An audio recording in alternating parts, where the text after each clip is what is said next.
Hello everyone, and welcome back to Unscripted. I'm Krooked, and this is the series where I take a completely unscripted look at games and give them a 1 through 10 rating.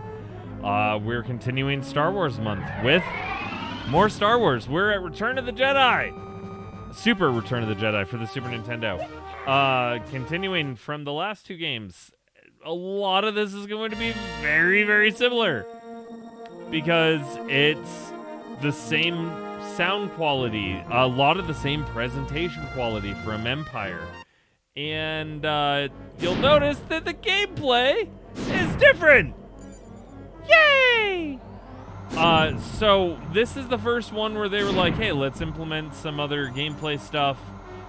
This is in the other games, but it's like further along. And since these games are insanely hard, you know, you go, oh, well, I may not have seen any of those. And yeah, this is your chance. You now get to start the game off by writing in this and going through all this. But it's just as bad as every other game in this series because it's, yet again, another instant death area where you'll just die and die and die until you learn the pattern.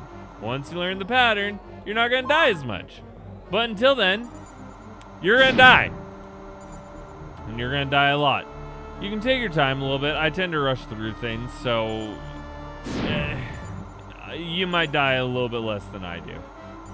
But it still doesn't change the fact that this starts you off in a different way than the other games, so it's already a little bit more unique, and you can play this after the other games and not feel like you're just playing more of the same, at least at the beginning.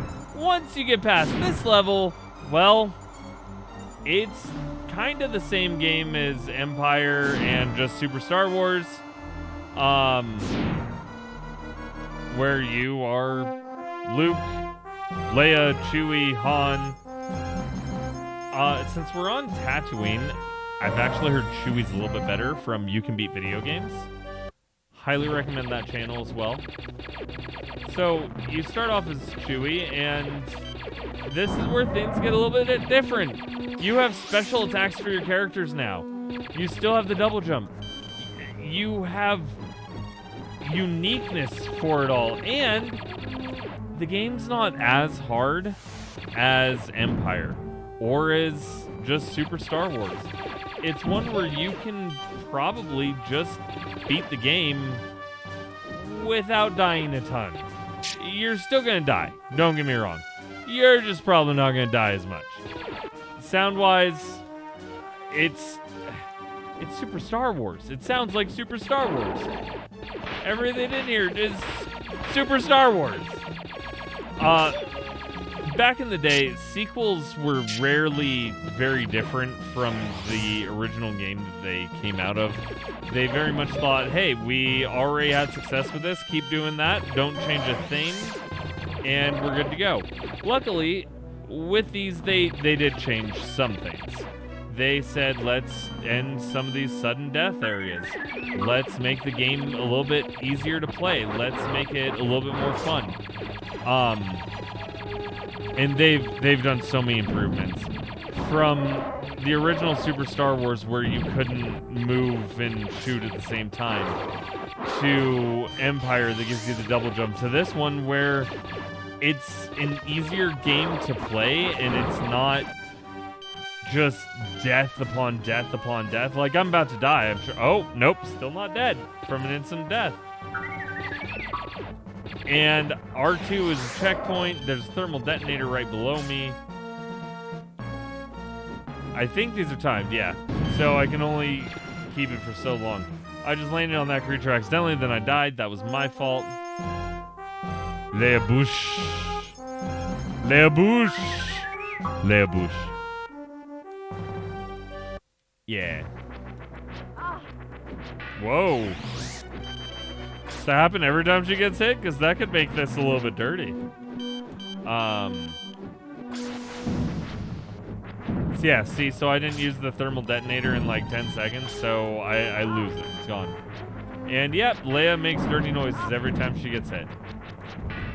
So if you're my buddy Jim, that's reason alone to play this game. Man, that ant was ass. Houdini!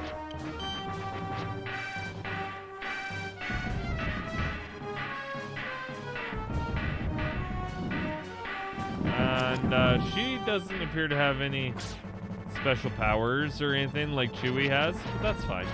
Man, those ants are killer. So, not gonna lie, Leia's not that fantastic from my point of view. But, you know, look at this game. It has the looks. It has the gameplay. It improved on everything that the other games had immensely. This is the best of the Super Star Wars games, and there's no question about it. If you play this one, you're going to have fun, even if you're not like the biggest Super Star Wars fan. It's a little bit easier, so you may actually be able to get through the levels and beat the game.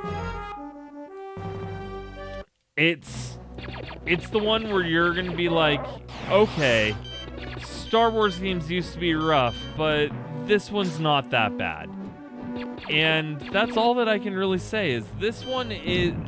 If I gave 8 to Empire because it's a game where you're going to have a fun time, even if it's hard, this one's a 9 because it's not perfect by any means. There are a lot of problems with this game. Not going to hide that. But it's still a really fun game, and we didn't have better than this back in the day.